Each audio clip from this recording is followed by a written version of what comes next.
What is something debunked as propaganda that is still widely believed? Story 1. Lie detectors or polygraphs were effectively kneecapped decades ago. In the United States, courts largely stopped accepting them as evidence in the 1970s because they don't actually detect lies. They measure physiological responses, heart rate, sweating, breathing, and then someone interprets those squiggles and guesses what they mean. Rest doesn't mean lying, and calm doesn't mean truth. That's the whole problem. They're easy to game. People can train for them. Sociopaths and experienced liars pass. Even the same person can get different results on different days depending on sleep, caffeine, meds, or just vibes. It's closer to a prop than a scientific instrument. Story 2. Liebeck v. McDonald's restaurants, also known as the McDonald's coffee case. In case you have never heard of it, a woman sued McDonald's because the coffee was too hot and caused injury when she spilled some on herself by accident. McDonald's spent millions on smear campaigns trying to make her look like some sort of idiotic buffoon who filed a frivolous suit. Tons of corporate influence was applied in the media to villainize her. Ask most people, they think she lost and McDonald's won. Only that's not what happened. The coffee was between 180 to 190 Fahrenheit, 88 Celsius, far higher than safe temperature and far higher than competition. She suffered major third-degree burns, resulting in an 8-day stay in the hospital and skin grafts. A jury awarded her $200,000 in medical injuries and $2.7 million in punitive damages against McDonald's, later reduced by the trial judge. The parties settled without disclosure out of court during appeal. Basically, McDonald's was completely in the wrong and scalded this woman, and the court found them liable, but smear campaigns made her look like a moron in a losing party. Story 3. The food pyramid most of us grew up with kinda sucks, and the Harvard one exists because nutrition science moved on. Old school or USDA food pyramid. This is the eat a mountain of bread and fear butter pyramid. Grains at the bottom, 6 to 11 servings a day, fruits and veggies somewhere in the middle, protein all mashed together, and fats shoved to the top like they're evil. It barely distinguishes whole grains from refined carbs and says nothing useful about sugar or ultra-processed food. A lot of it was shaped by agriculture and food industry pressure, not just health science. Harvard Food Pyramid. This one actually makes sense. It starts with lifestyle stuff, exercise, weight control, then focuses on veggies, fruits, and whole grains, not white bread and pasta. It encourages healthy fats like olive oil and nuts instead of pretending all fat will end you. Protein quality matters. Fish, beans, poultry, red meat. Dairy is optional, not mandatory. Sugar and refined carbs are clearly the problem. Why people are confused. We were taught one model in school, then later told actually fat is fine and carbs aren't all equal, which feels like a contradiction but really isn't. Science evolved, the old pyramid didn't. Story 4. OP asked about propaganda and everyone is dumping Snopes articles. I'd say the whole Iraq had a hand in 9/11 and also had weapons of mass destruction was recent large-scale propaganda that was debunked. If memory serves me right, something like 70% of people were convinced that Saddam Hussein and his regime had a direct hand in the 9/11 attacks. Post-war analysis and historians note that none of this was really true. I'm glad you put convincing quotes because the truth is that most people saying this crap even at the time didn't really believe it either. They just wanted to mess up the Middle East. At the time, there was a big neoconservative movement on the right. The basic philosophy driving them was, what's so bad about imperialism? It sucks that we don't have our own oil and have to deal with these goddamn Arabic countries. This was before shale oil and fracking, so they were like, hoo boy did Osama give us some rocket fuel. Which wouldn't have been such a big deal if these jerks weren't populating half of the government like John Kasich and Cheney in them. Story 5. Yeah, people keep talking past each other on this one. The myth is that carrots improve eyesight. Like if you eat enough of them, you'll suddenly see better or get night vision. That specific idea comes from World War II. The RAF told everyone their pilots were so good at night because they ate a ton of carrots. In reality, it was radar. The carrot thing was just propaganda that stuck way longer than it should have. What's not a myth? Carrots are good for your eyes. They've got vitamin A and other stuff your eyes need to function normally. If you're deficient, eating carrots can help prevent problems like night blindness. But if you're not deficient, which most people aren't, eating more carrots won't sharpen your vision, fix bad eyesight, or give you bonus night vision.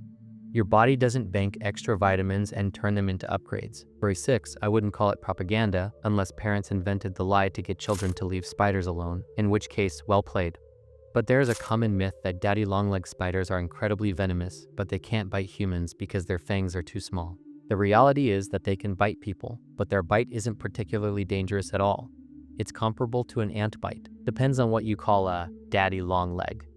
When I was a kid, I used to capture harvestmen, which are not even real spiders, and hold them to my hand and watch them scrape their teeny tiny fangs against my skin. They definitely cannot bite you properly, but other kinds of long-legged spiders can. Example, cellar spiders. Story 7. That injury attorneys are bad. In reality, without injury attorneys, corporations would go around doing whatever they wanted with no incentive to make consumers safer because they would have no consequences. Insurance companies would have no reason to actually pay out claims. Personal injury is a necessary and noble profession that truly helps the little guys stand up to big pharma, the government, big insurance, and big corporations. I hate how stereotypes about lawyers being sleazy and helping bad people get away with stuff is so ingrained in society. Even knowing the truth, my first thought about anything to do with lawyers is a negative one. I have to mentally stop and correct myself. Story 8. Yeah, propaganda isn't quite the word, but the sugar makes kids crazy thing is basically zombie science. The whole idea mostly traces back to one bad study from decades ago that people ran way too hard. Since then, it's been tested over and over. Blind studies, controlled trials, sugar versus no sugar, and the result is consistently the same. Sugar doesn't actually make kids hyper, not in any measurable physiological way. What does make kids act wild is context. Parties, birthdays, Halloween, excitement, less supervision, or just happens to be present, so it gets blamed. Correlation doing its favorite crime. But here's the funny part. The placebo effect is real as hell. When parents think their kid has sugar, they're more likely to interpret normal kid behavior as prefer, and kids pick up on expectations fast. Tell them they had sugar, and they'll act like it. Story 9. Your carbon footprint. BP campaign to popularize the idea of your personal carbon footprint to get people's attention off the oil industry's contributions to climate change and focus on their own. These companies are destroying the world, but many are still too focused on what individuals should do compared to the larger issue. It's still important to not be defeatist and do what you can as an individual, but solving climate change is not as simple as using paper straws, as some companies would want you to believe. Greater systemic changes need to happen to affect climate change in a meaningful way. I'm genuinely sick of all of this virtue signaling I see from online communities when environmentalism is discussed. It's good we're all doing our part, but all of the nitpicking of what you should do is just distracting from the main problem, and that does not fall on the average person. Story 10. That milk is necessary for bone health. You do need calcium to keep your bones from becoming weak and brittle, but calcium from milk is actually poorly absorbed by the digestive system, so you're just crapping most of it out, especially if you're lactose intolerant, lol. Broccoli, leafy green vegetables, figs, beans, and almonds are much better sources of calcium, as well as other essential nutrients.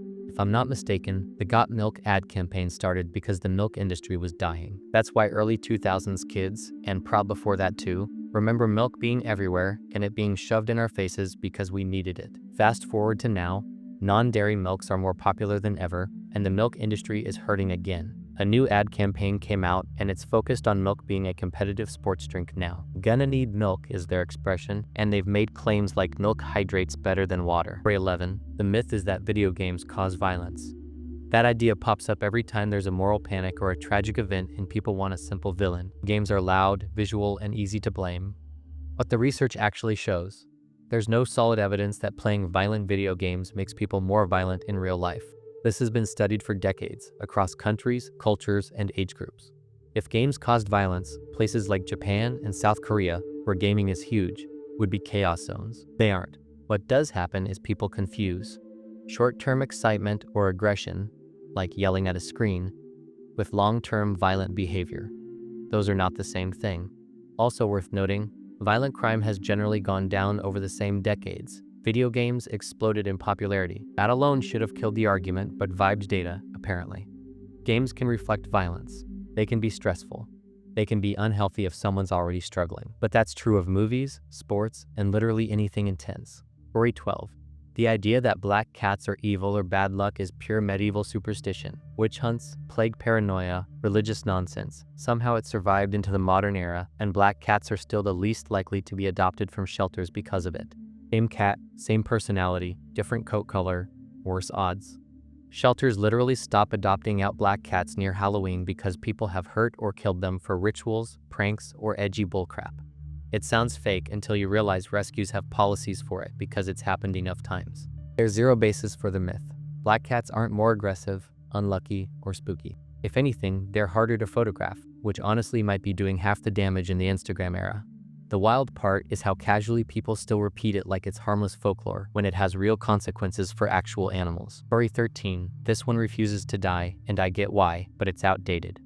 The claim that Flint still doesn't have clean drinking water hasn't been true for years. Flint's water has met safety standards since February 2019 after a massive public works project replaced lead service lines with copper in basically every affected home. One of the largest lead pipe replacement efforts ever, actually, and it worked. The real problem now isn't the water, it's trust. The government lied, dismissed residents, and gaslit them while people were literally being poisoned. You don't undo that with a press release and a test result. Even if the water is clean, and by the data it is, a lot of people understandably still won't drink it. Trauma sticks. Story 14. The idea that nuclear power plants are uniquely unsafe comes from Cold War fear, a few high-profile disasters, and movies doing a lot of heavy lifting. In reality, nuclear is one of the safest energy sources we have when you look at deaths per unit of energy produced, way safer than coal, oil, or even hydropower. People point to Chernobyl and Fukushima like they're the norm. They're not. Chernobyl was a one-off combo of bad reactor design and worse decision-making that literally can't happen in modern Western reactors. Fukushima was hit by a historic earthquake and tsunami, and even then the actual radiation deaths were near zero. The evacuation stress did more harm than the radiation. Modern nuclear plants are boring by design, redundant systems, passive safety, automatic shutdowns. When something goes wrong, the default state is turn off, not explode. Nuclear waste is also way more controlled than people think. It's small in volume and heavily regulated, unlike fossil fuel pollution, which just goes straight into your lungs. The irony is that fear of nuclear has probably caused more harm than nuclear itself by keeping us hooked on coal and gas longer than necessary. Story 15. This is another yearly moral panic that just refuses to die. Drugs and Halloween candy have basically never been a real thing. Decades of headlines, zero credible cases of strangers handing out poisoned or drug-laced candy to kids. Cops still push the warnings every October. News outlets repeat it without checking, and parents freak out. The few cases people cite always turn out to be hoaxes, misunderstandings, or situations involving family members, not random neighbors. But fear spreads better than corrections, so here we are again. The newer version of this is the touch fentanyl and you'll instantly die myth. Also not true. Fentanyl is dangerous, yes, but it does not absorb through skin in lethal amounts from casual contact. That idea mostly came from badly reported police incidents and panic-induced symptoms being misinterpreted as overdoses. Even medical fentanyl patches take hours of sustained contact to work. Story 16. That anything GMO genetically modified organism is bad for you. Humans have been genetically modifying animals and produce for well over 10,000 years. The reason for having such a variety of foods is due to genetic modification. Many fruits almost went extinct but didn't because we bred stronger and more resistant plants by keeping the traits we wanted and not breeding the traits we didn't want. The reason cows and sheep produce so much now is because of this selective breeding, which is genetic modification, which is why we now have a wide variety of diseases and disorders that deal with overconsumption of calories and/or overconsumption of specific food groups. Not to mention the carcinogenic repercussions of the pesticides, which we keep having to modify because the pests become resistant to them. Story 17. The whole Florida man thing exists mostly because Florida has some of the loosest public records laws in the country. Police reports are basically public the moment they're filed. Anyone, journalists, bloggers, bored Redditors, can grab them instantly, cheaply, and legally. Most other states? That same info is buried behind delays, fees, denials, or paperwork hell. So their weird crimes still happen. You just never hear about them. Florida doesn't have more meth heads, more weirdos, or more crimes than comparable states. It just has faster access to arrest reports, way fewer barriers to information, and a media ecosystem that loves a headline that starts with Florida man. So Florida looks unhinged because its dirty laundry is aired in real time, while everyone else keeps theirs behind a filing cabinet and a request pending email. Story 18. This one's a 2-for-1 conspiracy classic, and both parts fall apart fast. Chemtrails. They're just contrails. Hot jet exhaust plus cold air means condensation. That's it. There's no evidence of secret chemicals being sprayed, no hidden delivery system, no whistleblowers with receipts. The idea doesn't even make logistical sense. Commercial pilots, mechanics, airports, fuel suppliers, and weather scientists would all have to be in on it, globally, forever. Spoiler, that's not how humans work. Fluoride in the water. This one's been around since the Cold War. Fluoride is added to drinking water in small amounts to reduce tooth decay, and it works. It doesn't make people docile, doesn't cause autism, and doesn't secretly poison populations. The doses are tiny and heavily regulated. If fluoride caused mass cancer or mind control, dentists would be the first to notice, and also the first to be affected. Story 19, to use an awful Reagan-era phrase, that there are welfare queens in America who game the system to rake in money without working. That term was generally aimed at women, but it's still a standard conservative talking point to cry about an alleged army of poor people who refuse to work, but instead sit at home collecting a government check for free. A relative recently complained to me in all sincerity that 50% of the country refuses to work and lives on government welfare. When asked, he could not point me to a government office where I could get my free money. Story 20. That Christopher Columbus was a genius ahead of his time who was unjustly mocked for believing the earth was round. People had known about the Earth's shape for centuries, and thanks to early mathematicians, we even knew about how big the circumference was. The reason Columbus wasn't taken seriously was because he thought the world was way smaller around than everyone else did, that it would be faster to get to Asia the back way than trying to go around Africa. He was an idiot who got lucky. Story 21. Reddit thinks this question is about myths. It's about propaganda. Real crap. The military provides a lot of funding and props to Hollywood to produce content that makes military or combat seem fun, exciting, and heroic. The Marvel franchise? Chock full of military worship. China has an absolutely insane budget for foreign propaganda. They also use media like films, but lately they've been progressively consuming the video game industry and producing popular shows like Arcane, which happen to be chock full of anarchistic themes. The propaganda against Muslims all over the world could be talked about for centuries. It's a known fact that Rupert Murdoch, founder of Fox News, did so with the express intention of creating a right-wing propaganda machine. I'm sure there's examples on the left as well. Business majors everywhere are still holding the thin white lie line that managers and executives earn their salaries. The entire tech industry wouldn't exist as we know it without marketing lies. Story 22. That you have to support the troops, and supporting the troops is pass or fail. Some people get into the military because they want the power trip and do horrible things. Sometimes the military as a whole does horrible things. Sometimes veterans get absolutely robbed and sentenced to death by an uncaring government that only saw them as cannon fodder, i.e. burn pits. Criticizing the military is part of our job as citizens. It is kind of funny to think about. I'm sure plenty of younger new soldiers, who effectively are glorified janitors, have been thanked for their service, lol. Obviously, there's a deeper thing there, and yeah, it's commendable to serve in the military. But like you said, there are plenty of completely awful serving, who definitely don't deserve much respect. Story 23. Socialized or universal healthcare lessens the quality of care, as in creating longer wait times and not being allowed to choose your doctor. The people who made it up had admitted to it being propaganda, and you can ask anyone who just lives somewhere with universal healthcare about it and realize how much better it is. It's better quality of care, hugely lower prices on everything, and it gives everyone access to any healthcare they need. It surprises me when people still believe privatized healthcare is better. Story 24. Immigration being a detriment to society, the economy, and public safety. The ability to pull yourself up by your own bootstraps. If you just work hard with luck, not being a part of the equation. Homelessness is a moral failing and easily solved by just working harder. That driving with your windows down uses less gas than running your AC. The drag caused by having the windows down drops your fuel efficiency way more than the drag caused by the AC compressor. Story 25. That America is a free market and an example of capitalism. Most major companies receive subsidies from the government in some way or another. It may be in the form of money, tax breaks, regulations with beneficial strings attached, and so on. But rest assured, they receive it.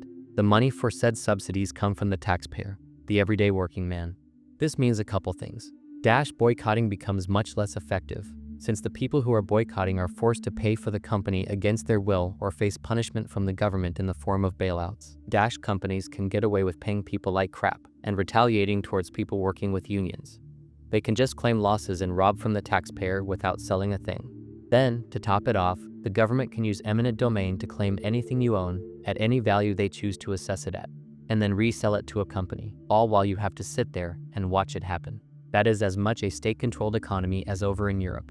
However, we don't actually get to see our money being used for the things we want it for. Roads are riddled with holes, public schools are underfunded, police are ingrained with so much corruption it ain't funny, and year after year they raise taxes and print more money.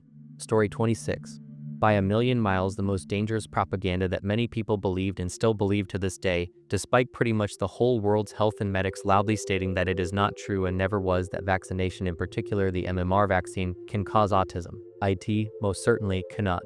Yet due to this lie, which cost the British doctor his license to be a doctor, anti-vaxxers came to the fore. Oh yes, they already existed, but now their numbers were swelled by parents often taking the view that vaccines were probably okay, but just in case they'll wait and see. Next thing we know, things like measles start to show up again as a very real possibility and a serious danger to young children and babies. Further, the whole world is still not entirely free of COVID, largely but not exclusively due to so many people believing every little bit of anti-vax crap online.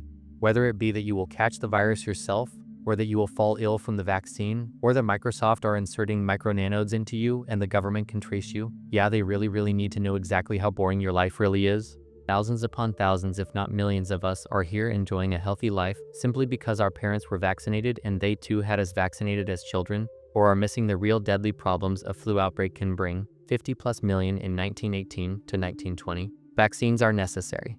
Story 27. This is a really important distinction that people miss constantly. Propaganda isn't defined by being false, it's defined by intent. If something is designed to influence attitudes, emotions, or behavior toward a political or social goal, it can be propaganda whether it's true, half true, or 100% factual.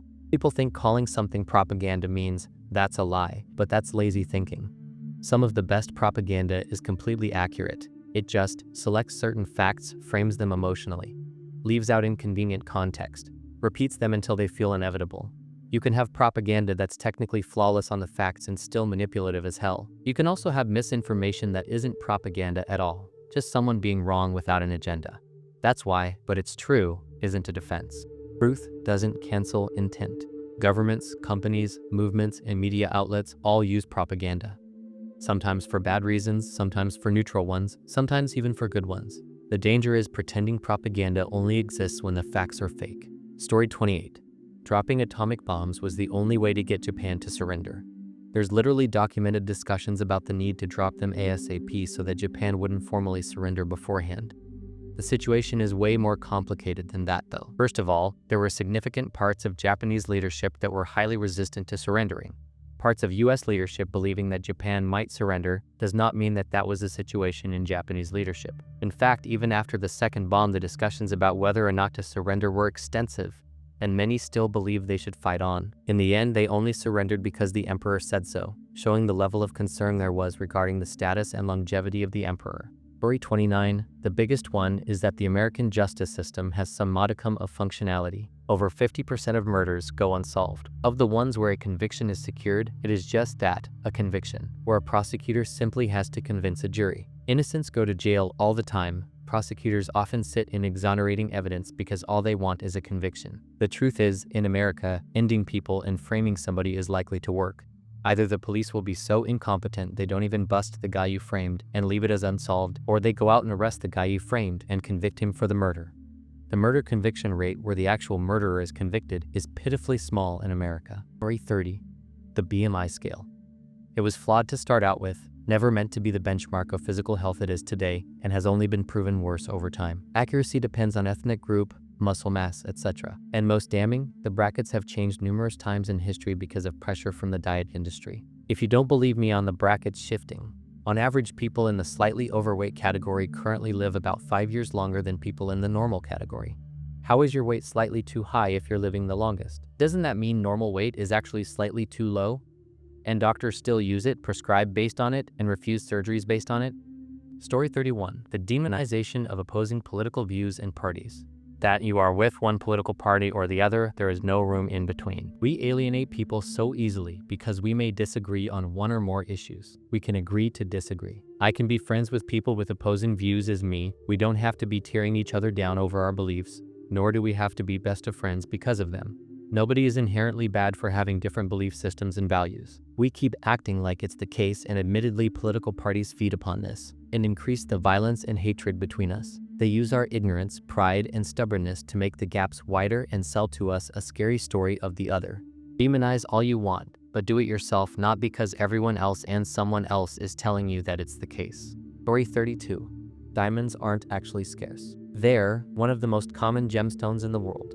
The reason they feel rare and insanely expensive is because, for most of the 20th century, the supply was tightly controlled, mainly by De Beers. They stockpiled diamonds, released them slowly, and kept prices artificially high. Textbook supply manipulation. On top of that, they ran one of the most successful ad campaigns ever. A diamond is forever didn't just sell jewelry. It sold the idea that diamonds are rare, essential for love, supposed to cost months of salary. None of that is inherent to the stone. The proof? By reselling a diamond. The resale value collapses because suddenly you're outside the controlled retail market and facing the reality that supply is massive. Now we've got lab-grown diamonds that are chemically identical, cheaper, and ethically cleaner, and the industry hates them because they expose the whole illusion. Story 33, one that is extremely widely believed still. Your devices are recording your conversations to target ads. It's super believable because of the sheer number of chances for folks to mistakenly connect something they said to the thousands of adverts they see each week. In reality, it's laughably illegal, would be extremely easy to prove objectively as opposed to the thousands of vague anecdotes circulating, and would be only marginally useful information for advertisers when compared to how ads are actually targeted. Advertisers don't know that you said you fancy a Chinese 10 minutes ago. They know that it's an hour before dinner time, you're within 5 miles of a Chinese restaurant, and you've searched for Chinese food in the last month. Story 34, you need to walk 10K steps a day to be healthy. It was part of a Japanese ad campaign for a pedometer, if I remember correctly. Studies have been done since that show that movement versus sedentary lifestyle throughout the day and a certain amount of cardio per week contribute to our health. But there's no magic number of steps shown in these studies to be the perfect threshold. Extra movement of any kid is worth it. Even if you don't quite make it to 10,000, you haven't failed your health, just some arbitrary goal. Story 35, that blue-rich LED lights are better for visibility at night. This often used selling claim from LED retailers has influenced and been parroted by municipalities, utility companies, vehicle manufacturers, environmental groups, and even government agencies, such as the U.S. Department of Energy. When post-illumination pupil response is examined, it's found that the pupil narrows to a greater extent, takes longer to reopen and reopens to a lesser extent when exposed to flashes of blue light compared to flashes of red light, greatly reducing the amount of light available for vision. It's important to understand the biology of the human eye to provide context for the claim, blue-rich light is better for visibility at night. Streetlight installations have target luminance levels within the mid to upper mesopic range of vision where both cone, bright, and rod, dark cells are used. While rod cells are more sensitive to blue light and perceive it as brighter, they are unable to provide sharp vision or render color. In the rare cases where vision becomes fully scotopic, the human eye is clinically blind, 20 out of 200 visual acuity. Bone cells alone are responsible for providing sharp vision with color. Their peak sensitivity is 555 nanometer yellow-green. Story 36, that all plastic is recyclable. The little arrows with the number on plastic are just the resin code. The plastic industry purposefully made the logo look like the recycle logo because people were wary of using plastic due to potential environmental impact.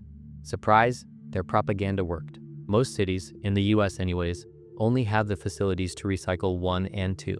Some recycling cities, however, will sort through the other plastics and sell or send it off elsewhere, so research before tossing out your non-1 and 2 plastic. Better to recycle it, just avoid getting plastic altogether if you can. Also, you can get rid of stuff on buy nothing groups rather than just tossing it.